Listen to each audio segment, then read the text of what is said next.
नमस्ते बच्चों, बिहार स्कूल के इस YouTube चैनल पर आप सभी का स्वागत है। आज हम पढ़ेंगे पृथक्करण की विधियों के बारे में।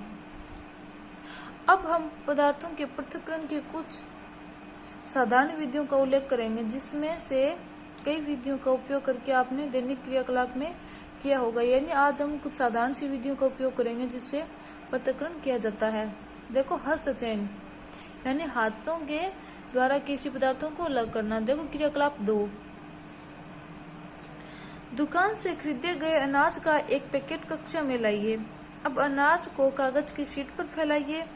क्या आप कागज पर एक ही प्रकार के अन्य कण पाते हैं? क्या इसमें पत्थर के टुकड़े, भूसी, टूटे हुए अन्य कण व अन्य खाद्य कण हैं? अब अपने हाथों से पत्थरों के टुकड़े, भूसे तथा अन्य कणों के अन्य के कणों को पृथक्कृत कीजिए। यानी आपको देखो, ये अनाज का एक पैकेट आपको कक्षा में लाना है और उसके अंदर आपको देखना है कि इसमें पत्थर के टुकड़े हैं, भूसे हैं, जो भी टूटे हुए अन्य कण है, जो भी खाद्य कण है, उनको आपको हाथों से अलग अलग करना है। तो देखो, हस्तचयन विधि का उपयोग गेहूं, चावल तथा दालों के कुछ बड़े मिट्टी के कणों तथा भूसों को पृथक करने के लिए किया जाता है। ऐसी शुद्धियों की मात्रा प्राय बहुत अधिक नहीं होती। ऐसी स्थितियों में हस्तचयन द्वारा पदार्थों को पृथक करना एक सुविधाजनक विधि होती है। यानी ऐसे हम पदार्थों को अलग अलग कर सकते हैं हाथों के द्वारा। और देखो, एक होती है थ्रेसिंग। आपने खेत अथवा खलिहानों में गेहूं या फिर चावल, सूखी डंडियों यानी सूखे पौधे के गट्ठर को देखे होंगे।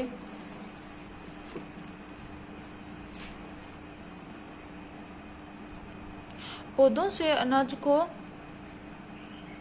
अलग करने से पहले धूप में सुखाया जाता है। यानी पौधों से अनाज को अलग करने से पहले उनको फाड़कर वो धूप में सुखाया जाता है।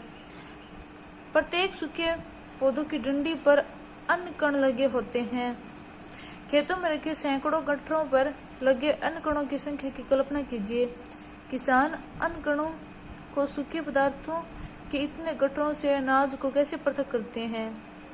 देखिए, यानी इन सूखे है वो पौधों से किस प्रकार है वो किसान अनाज को अलग करते हैं। आमों तथा अमरूदों को वृक्षों से तोड़ा जा सकता है, परंतु अन्य कण आम और अमरूदों की तुलना में बहुत छोटे होते हैं। यानी आम और अमरूदों के वृक्षों से तो इनको तोड़ा जा सकता है, इनको अलग किया जा सकता है, लेकिन जो अन्य कण होते हैं उनको अलग करना असंभव है, क्योंकि इनकी डंडियों से तोड़ना असंभव होगा। अन्य कणों को उसकी डंडियों से कैसे पृथक किया जाता है? देखो, कैसे पृथक किया जाता है। तो देखो, सूखे पौधों की डंडियों से अन्य कणों अथवा अनाज को पृथक करने के प्रक्रम को है वो थ्रेसिंग कहते हैं। थ्रेसिंग के द्वारा इनको अलग किया जाता है। इस प्रक्रम में डंडियों को पीटकर अन्य कणों को पृथक किया जाता है। डंडियों को पहले पीटा जाता है और फिर अन्य कणों को अलग किया जाता है। कभी कभी थ्रेसिंग का कार्य बैलों की सहायता से भी किया जाता है। अत्यधिक मात्रा में अन्य कणों की डंडियों से पृथक करने के लिए थ्रेसिंग मशीनों का भी उपयोग किया जा सकता है।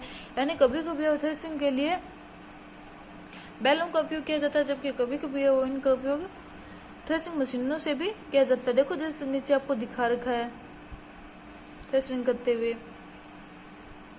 यानी एक हम पहले हमने देखा था हस्तचयन विधि के द्वारा पदार्थों को अलग कर सकते हैं और थ्रेसिंग के द्वारा भी पदार्थों को अलग कर सकते हैं। अब देखो, निष्पावन यानी क्रियाकलाप 3,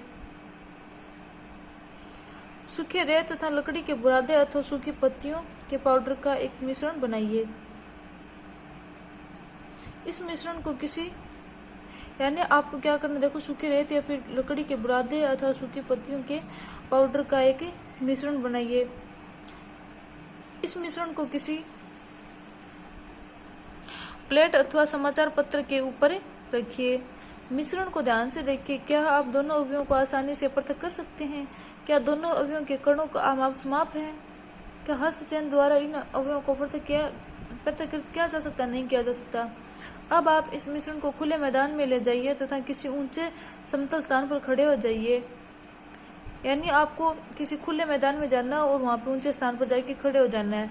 मिश्रण को प्लेट अथवा समाचार पत्र पर रखिए। जिस प्लेट अथवा समाचार पत्र पर मिश्रण रखा है उसे पकड़कर हवा में कंधे की ऊंचाई तक ले जा थोड़ा सा टेढ़ा कीजिए ताकि मिश्रण धीरे धीरे नीचे फिसलता रहे।